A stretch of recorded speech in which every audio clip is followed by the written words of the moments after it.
Hi there, this is Tony Reese, and welcome to My Life Lessons featuring stories from immigrants. Today I have a beautiful guest with me, Rocio. Welcome. Hello, how are you? I am great. How are you today? I'm good. Good. So let's jump right into the project, okay? When did you immigrate to the United States, and what country are you from? Well, technically my parents immigrated to the U.S. when they were in their late 20s, and I was born here actually. I was born in California in San Jose. So, I've basically been here my whole life because I was born in this country. And my parents are originally from Mexico, and I consider myself Mexican American as well. Okay. Do you remember their reason for immigrating and whether or not it was an easy process for them? Mm-hmm. Well, they met here while they were in the United States, so they didn't come together. I know that for the majority, a lot of it was due to where my mom comes from. There's a lot of violence, and especially around like the drug cartels. So it was just easier for her to kind of be in a different scenario and to try to look for different opportunities. And my dad as well, he comes from a family that basically doesn't really have a lot as far as like money or food and stuff like that. So they're kind of both just people that were seeking to find a better life and to give a better life to their children. My mom, when she came over, she already had a child. She had my older sister. So what she did is she came with my older sister because she wanted to provide a different life for her that was just here in the United States. Do you recall it being an easy process for them, the immigration? I think it wasn't, just because the language for them was primarily in Spanish, and they had to do a lot of navigating the language first before they decided to come to the United States. And once they were here, finding people that spoke Spanish was a little bit difficult, but they did find a community that kind of explained things to them and were able to help them get jobs, or let them know the process of getting an apartment and stuff like that. So they were able to kind of, little by little learn English and to kind of get assimilated into the American lifestyle. So from your perspective, where do you find the greatest inspiration here in the United States?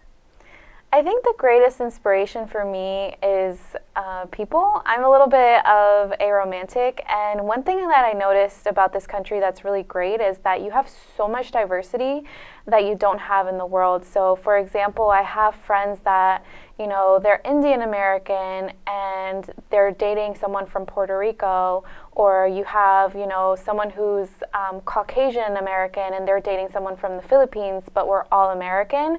And therefore, like, if they have children, like their children are going to be so diverse. They're going to come from like all over. And I think the people here are so diverse, and they're able to basically love who they want to love, and they look beyond just like, trivial things, and they see the person for who they are, and they're able to accept them. And I find that really inspiring, because I think the more that we can continue to have like cross-cultural bridges and people that come together, I think that's what makes this country great, is that people can find love, and people can find love in so many different ways. Where in that has been your greatest life lesson? I think for me, my greatest life lesson has been to show gratitude. So I know I've been helped out a lot since I was a first-generation college student by different people in the area that were helping me with high school and just like the college process. So I think my greatest life lesson is to show other people that I'm grateful, because they're taking their time out to help me and show me different things that I wasn't exposed to. So I think for me, that's probably a really great life lesson that I'm trying to learn. And every day it's a practice, because it's easy to maybe not feel grateful or to get stuck in a rut. But being able to be grateful and thankful, I think, is like a constant daily practice that can really just uplift you in every way. Can you give me an example of when you might have done that recently, where it was a conscious act of gratitude? I think I tried to, I think I was probably during Lent.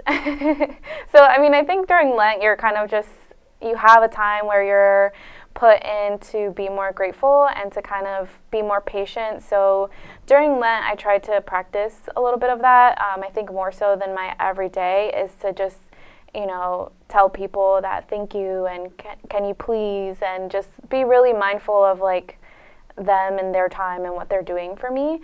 So I would probably say Lent was probably the last time, this past Lent. That's fantastic. That's such a great muscle to work to, the gratitude muscle, for so many reasons. So how do you stay connected to your country's traditions while you're here in the United States?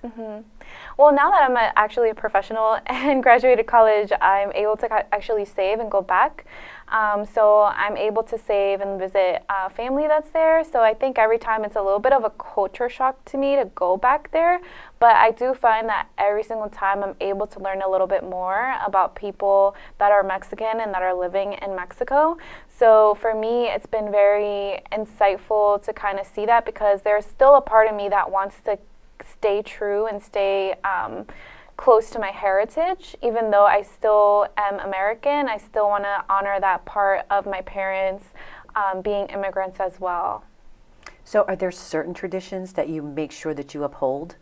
Yeah, I think for me, I try to really practice my language. So I think that's initially one of the first things that can go really easily, especially when you're going to college here. You learn English in such an advanced way that it almost kind of supersedes your Spanish, even though you know Spanish.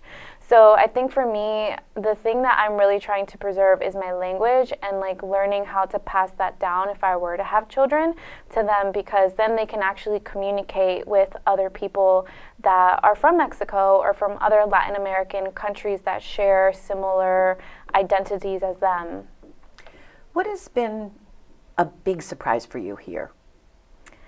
I think one of the biggest surprises would be probably just trying to find,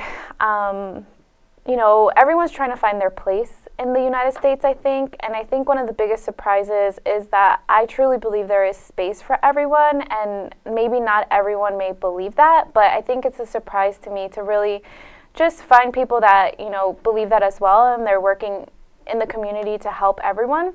So I think that's a surprise to me, that you have people that are also willing to kind of fight for rights for others, and not easily thinking in a mindset where they think that there's not space for everyone and for the people that are here in the country already. What has brought you the most joy being here in the United States?